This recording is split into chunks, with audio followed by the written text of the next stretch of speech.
Most people believe industrial fertilizer saved agriculture from collapse.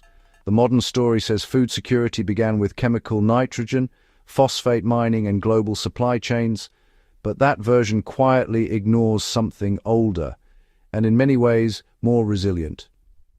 For over 3,000 years, Korean farmers relied on a living liquid fertilizer system that required no factories, no imports, and no centralized infrastructure. It survived dynastic upheavals, invasions, famine cycles, and 20th century total war. And in some places, it still outperforms industrial inputs today. What is rarely discussed is that this system was not primitive improvisation. It was a structured body of agricultural knowledge refined over centuries of hardship, soil depletion, and survival pressure. It functioned not merely as a farming technique, but as a decentralized strategy for food security. Understanding why it worked, and why most of the world abandoned similar systems, reveals something important about how societies prepare for disruption. If you value deeply researched survival history and overlook systems that shaped real human endurance, subscribe to the Survival Record now. This is one of those stories that honestly changes how you think about resilience itself. This agricultural system developed in a landscape where fertilizer scarcity was a constant strategic problem. Much of the Korean peninsula is mountainous, with relatively limited arable land. Intensive wet rice cultivation, which sustained large populations for centuries, rapidly drains soil nutrients when practiced continuously. Maintaining productivity without external inputs was not optional, it was existential. Early Korean agricultural systems therefore evolved around nutrient cycling rather than extraction. Nothing organic left the farming ecosystem without eventually returning. Crop residue, food waste, animal byproducts, and microbial cultures were deliberately transformed into liquid nutrient solutions that could be absorbed rapidly by soil and plant roots. This was not merely efficient recycling, it was biological amplification. Farmers learned that when organic material was fermented rather than simply composted, microbial activity increased nutrient availability dramatically.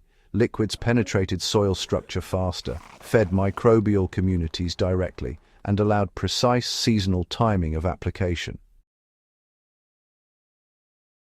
These practices were documented formally in texts such as Nongsa Jikseol, compiled during the early Joseon period. The manual recorded region-specific farming techniques including preparation of nutrient broths, fermented plant extracts, and soil revitalizing liquids. What appears today as experimental regenerative agriculture was already a structured knowledge system centuries ago, and this knowledge emerged from pressure, not abundance. Repeated invasions, unstable governance, and periodic climate shocks meant imported resources could not be relied upon. Fertility had to be generated locally, continuously, and predictably. The core technology was not compost, but controlled fermentation in breathable earthen vessels. At the heart of this system stood a deceptively simple tool, the ongi jar. Ongi are porous earthenware vessels designed to allow gas exchange while preventing contamination. This balance creates stable microbial environments, ideal for fermentation processes that break down organic matter into bioavailable nutrients. Inside these vessels, farmers combined plant material, natural sugars, and microbial starters drawn from local environments. Over time, complex biological transformations occurred. Proteins broke down into amino acids. Minerals were collated into plant-accessible forms. Beneficial bacteria multiplied in dense concentrations. The resulting liquids functioned not just as fertilizer, but as soil ecosystem regulators.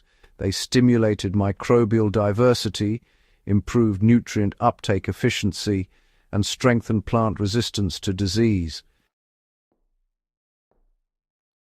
What matters from a survival perspective is that the entire process required no external chemical synthesis, no industrial infrastructure, and no energy-intensive transport networks. Everything necessary could be gathered within walking distance of the farm.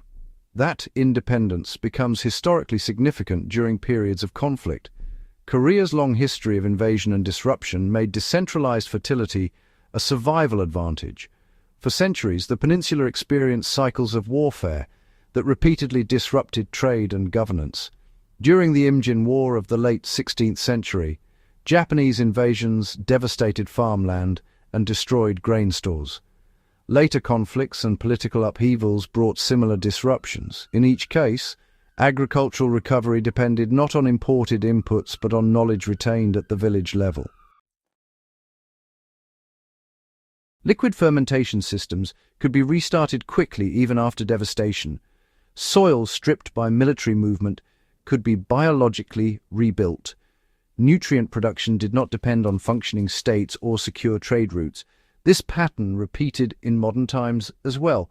During the 20th century, industrial agriculture became dominant in many parts of the world, but the Korean peninsula experienced division, war, and economic isolation on a scale that revealed the fragility of input-dependent farming. When supply chains fail, nitrogen factories do not operate locally, but microbial fermentation always can. This distinction between industrial efficiency and local resilience is one of the central lessons survival historians continue to examine. In the 20th century, modern Korean natural farming reframed ancient practices as scientific biological management. In the late 20th century, traditional methods were systematically studied and refined by agricultural researcher Cho Han-kyu, who developed what became known as Korean natural farming. His work did not invent fermentation agriculture. It translated inherited knowledge into replicable protocols that could be taught widely. Techniques such as fermented plant juice, fish amino acid solutions, and indigenous microorganism cultivation formalized what farmers had practiced intuitively for generations. The emphasis remained consistent with historical precedent: maximize biological activity, minimize external dependency, and restore soil as a living system rather than a passive growth medium. This approach produced measurable results: improved soil structure, reduced disease pressure, and sustained yields without synthetic fertilizer. But the deeper significance lies not in productivity alone. It lies in controllability under constraint. Industrial fertilizer systems created abundance but also strategic vulnerability. Modern fertilizer production depends heavily on energy, mining, and international transport. Nitrogen synthesis requires large-scale industrial processes. Phosphate extraction relies on geographically concentrated reserves. Potash distribution depends on stable trade networks. When these systems function smoothly, yields increase dramatically, but when they are disrupted by war, sanctions, economic collapse, or infrastructure failure, agriculture becomes immediately constrained. Historical case studies repeatedly demonstrate this pattern. Nations cut off from fertilizer imports experience rapid yield declines unless alternative nutrient systems exist locally. Korea's long tradition of biological nutrient cycling represents one such alternative. It is slow to scale industrially, but extremely difficult to disrupt locally. This is why survival planners and regenerative agriculture researchers increasingly revisit these methods, not as historical curiosities, but as resilience models. The deeper lesson is that fertility itself can be decentralized like knowledge. Chemical fertilizers centralize production. Biological fertilizers distribute it. In centralized systems, a small number of facilities supply entire populations. In decentralized systems, every farm becomes a production unit. Historically, societies that endured prolonged instability often relied on decentralized systems, not because they rejected efficiency, but because they prioritized continuity. Korean fermentation agriculture fits this pattern precisely. It allowed nutrient production to persist through political fragmentation, wartime devastation, and economic isolation. It transformed waste into infrastructure, microbes into strategic assets, fermentation into a form of agricultural autonomy. That is why the system endured for millennia, while many other agricultural practices disappeared. Remembering this system matters because resilience is usually built quietly, not dramatically. The history of survival is often told through battles, sieges, and technological breakthroughs. But long-term endurance more often depends on systems that function unnoticed: soil management, nutrient cycling, food preservation, and local knowledge transmission. The 3,000-year Korean liquid fertilizer tradition represents one of those systems. It reveals how agricultural knowledge accumulates under pressure, how survival strategies embed themselves in routine practice, and how societies that expect disruption prepare differently from those that assume stability. Understanding these systems does more than correct historical oversight. It reshapes how we evaluate modern vulnerability and what real preparedness actually requires. If you value serious historical analysis and the overlooked systems that shaped human survival, subscribe to the Survival Record and share this video. These stories matter because resilience is rarely invented in crisis.